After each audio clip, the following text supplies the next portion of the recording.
Aloha class, this is a video for problem 11-12. I think that's supposed to be 11-12, not 11-21. So this is 11-12A. And so we have a mines, that's the investment to buy the mines. They're contemplating the purchase of equipment to exploit a mineral deposit on land, which the company has mineral rights. An engineering and cost analysis has been made and is expected the following cash flows would be associated with opening and operating the mine. So we need new equipment and then working capital. An example of working capital could be you put a certain asset in and that asset can be transferred to a different project at the end of the life of the project. So an example in the textbook is cash registers for Nordstrom Rack.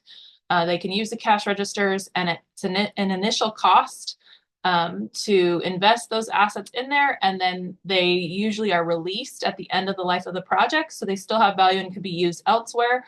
So this could be some other mining materials that need to be an outflow at the very beginning of the project, and then they are released, so they should be an inflow at the end of the project at the same amount if they've been released. And so the mineral deposit would be exhausted after 4 years of mining. At the point, the working capital would be released and reinvested elsewhere.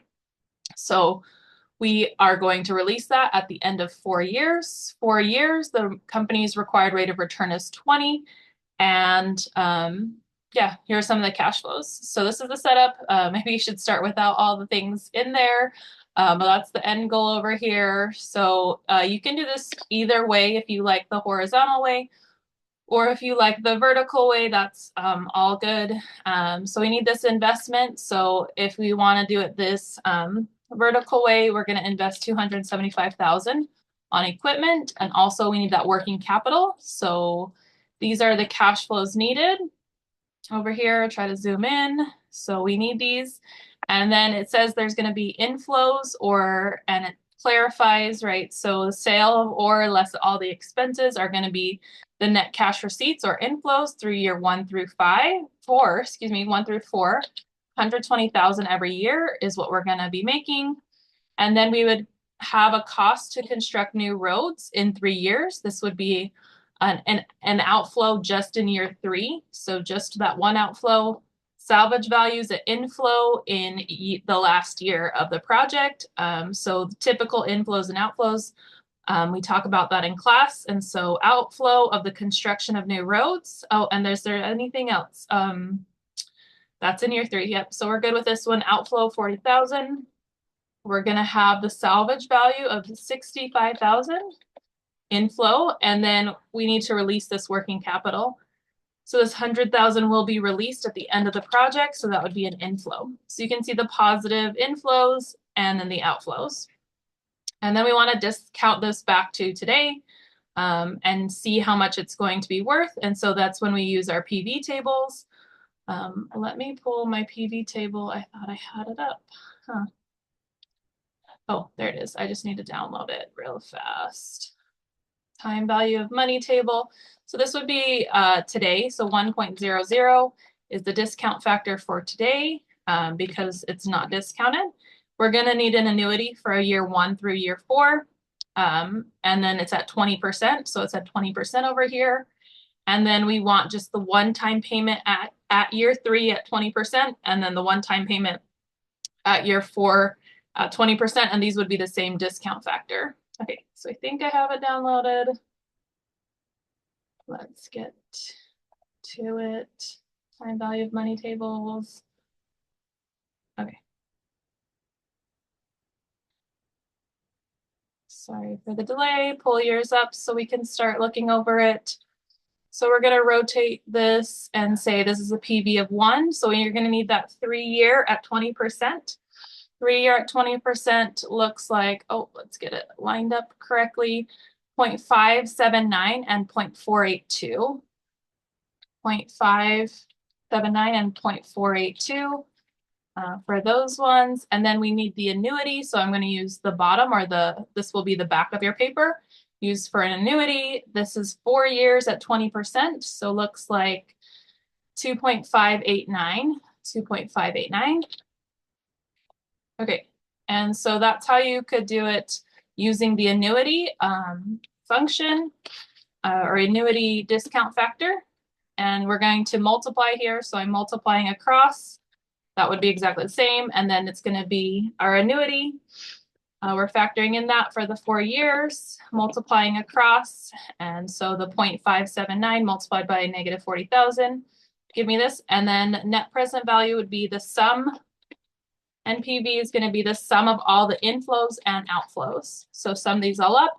If it's 0, we will accept the project. It is making 20%. If it's positive, it's making more than 20%. I will accept the project. If it's negative, do not accept the project. It does not meet the 20% required rate of return. Okay, so I'm getting negative 7,950. It's not meeting my required rate of return, so I would not invest. The textbook solution has it done kind of a different way, but it's very similar, so there wouldn't be any material differences on your exam. So you'd be able to get an answer close to 8,000 or negative 8,000, excuse me, negative 8,000. If we wanted to lay it out more horizontal, we'd have these cash flows in year 0. So these cash flows coming in year 0. And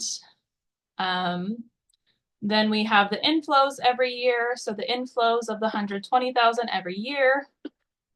Inflow every year. And then in year 3, we have the outflow. And year 4, we have some more inflows, salvage value, and the release of working capital. So we could sum up all these cash flows by year if you like to see it more of a timeline version. And then we would find the discount factor for every single year.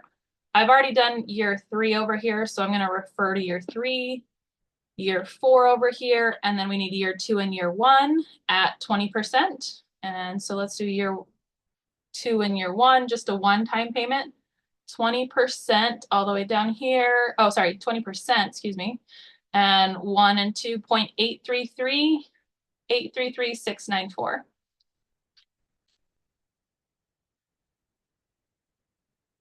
Okay, and then now we can discount it similar to what we did over here. We're discounting it, but we're not using the annuity.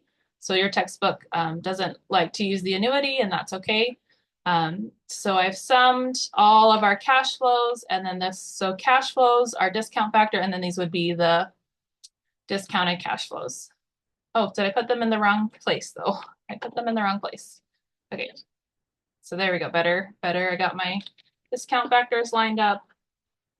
Okay, and I can just move my formula across, and then we want a sum of all the inflows and outflows. So this answer is going to be a little bit different. There can be rounding issues, and so this is how the textbook approaches it. It's similar, it's not materially different, and so that wouldn't give you a different answer on your exam.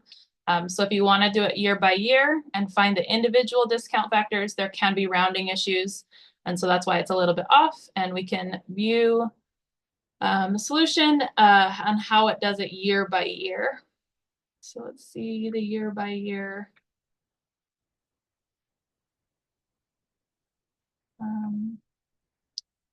Sorry, I don't know if I brought the solution up. Let's see if I can find the solution. Have been looking at it this morning, but let's open it.